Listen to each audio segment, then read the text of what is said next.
So now let's go ahead and turn these on so we can really see what they look like.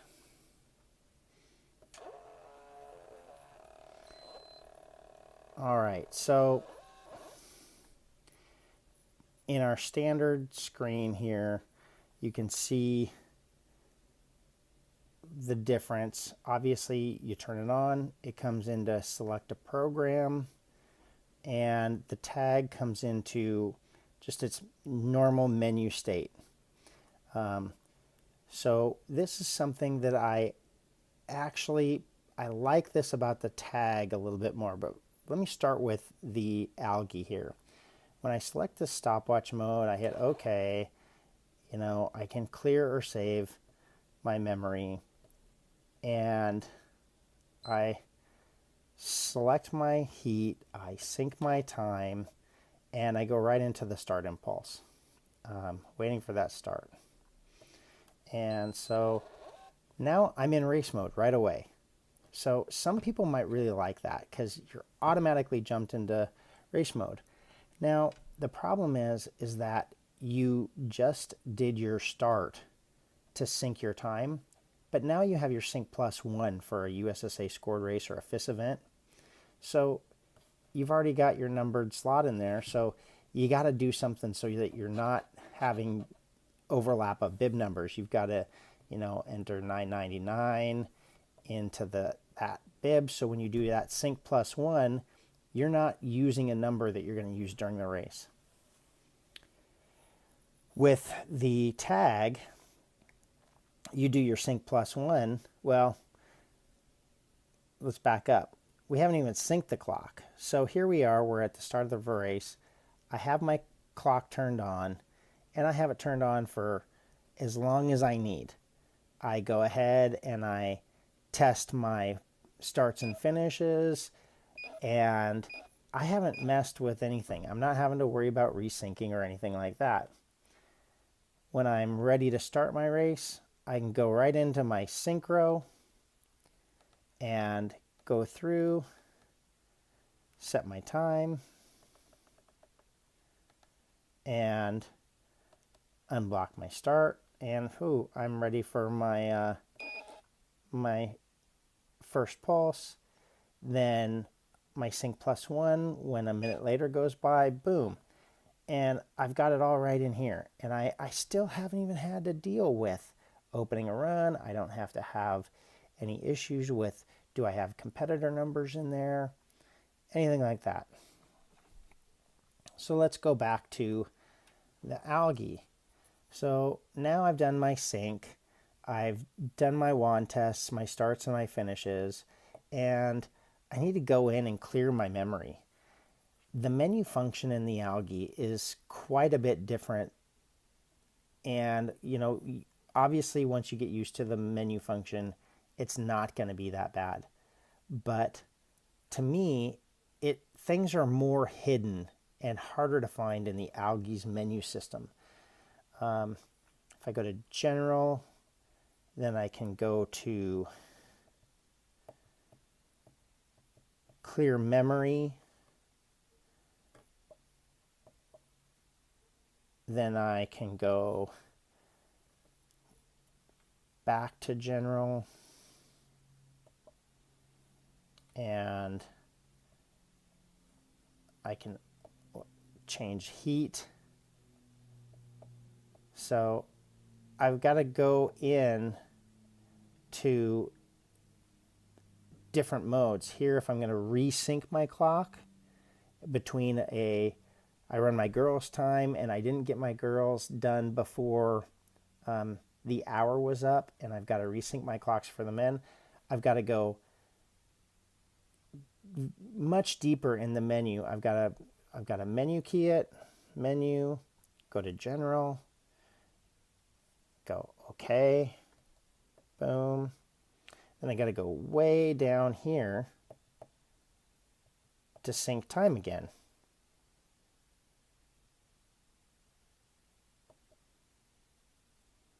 And now I've brought my time back, my sync time back up. The tag, I hit the function key, I have open a new run, synchro, clear memory. Right off the bat, the first choices, the things you're going to do most often. So let's talk about modes that we operate in. You'll notice that when I started here, I'm in PTB sequential. For running a race, I recommend that you use net time. And you want to use net time mode because when you use your timer properly, you're entering bib numbers with your racers. So let's open a run. And we'll say yes, it's run 3. We're going to start our first racer. And I'm going to put a manual pulse in here. And I'm going to start my second racer. And now you can see I have bib 3 in the start. Bib 1 is coming up to the finish. Bib 1 finishes. And you can see here with net time, it actually prints a net time on your tape with the bib number. So you see here's your start pulse was a number 1 port, and the M stands for manual. You won't see that when you're plugged in. And then this pulse was again for bib 1, but it was on the 4th port, which is our finish. And so that's the finish time of day, and then the net time. And we see our start for our second racer, which is, we know that because that number 1 and bib 2. And here's my finish pulse, a pulse for number 4 from impulse number 4 for bib 2, and my net time for bib 2. So, so going over to the timey, I have it in stopwatch mode. And with the timey, you have to go in and set some things up in the menus in advance. I'm going off memory here. In general, if I go to STN automatic and I go to start and I hit this up, it's manually going, or it is going to automatically number the bibs going up, starting from whatever number I put in there. So we have bib 1 in there, it'll go to 2 next and to 3. And you can set this to go down, or you can leave this to be manual, that you have to enter in the bib every time for your start. So let's leave it at up. And then on the finish, I recommend that you put the finish on finish. And the reason for this is that if you don't, you have to put in the bib number for everyone coming to the finish. Start allows for it to have only 1 racer on the course at a time. Finish will allow for multiple racers on the course at a time. And again, this is according to the manual. So I'm going to say OK to finish. And then I'm going to back all the way out of this. And let's put bib 2 in the start. And we get a start pulse. And, you know, this is another thing. Actually, it's a complaint I have with both of these. I'm less familiar with this TIMY3, and I've been playing around with it, and somehow it doesn't print the start pulses when I get the start pulse. I've turned something off. It shows up when I get a finish, and it prints, oh, here we go, 2. So here's the thing. I had 2 in the start, and if I got a finish, I didn't tell it who my first finisher was. And so it didn't associate that pulse with that bib 2. It gave me a question mark. So now I have a finish. And you'll see here that when I do it this, whatever setting I did, it will print my start time next to my finish time with my combined time. So my start and finish pulses show up on the tape together. So that's kind of cool, except for that you don't hear your printer printing when you get that start pulse. You hear the beep, but there's no print. Nothing like, hey, did I actually get that time? You know, you need to look down here.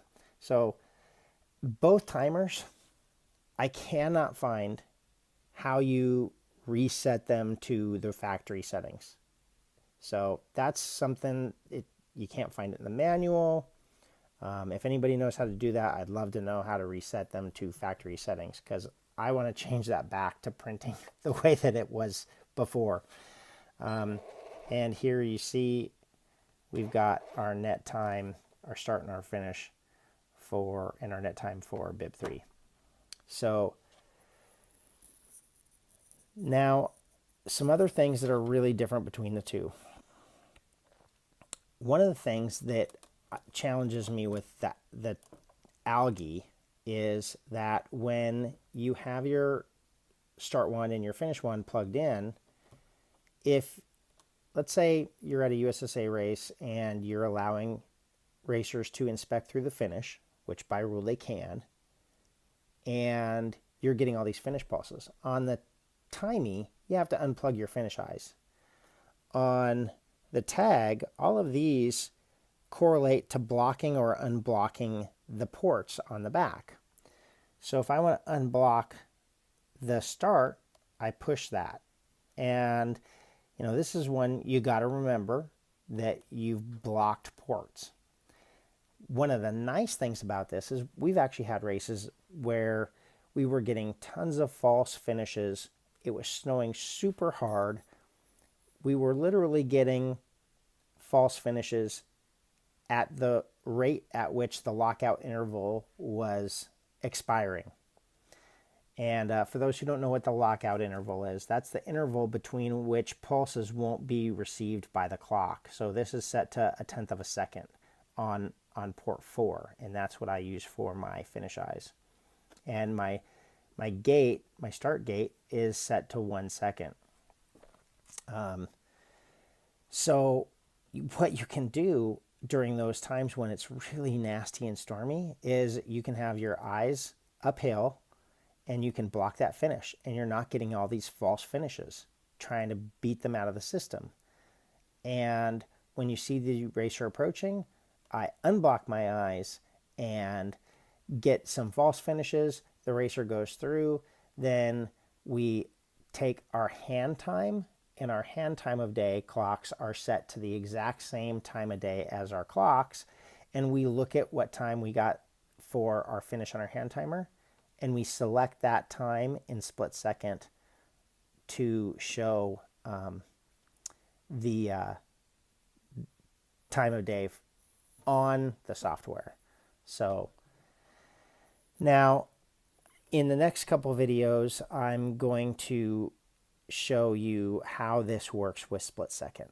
And I'm going to go over how both of them work with USB, some of the challenges with setup for both of them, and then how I think it's actually for YSL and for youth races, YSL and USSA races, excuse me, using the Monster multi-pin adapter is your better bet of choice. For FIS races that are U19s and up, you can't use the benefit that I'm going to talk about with this, but in all other U16 and under races, you can use bidirectional printing, and bidirectional printing only works on the Alge with the 30-pin serial adapter.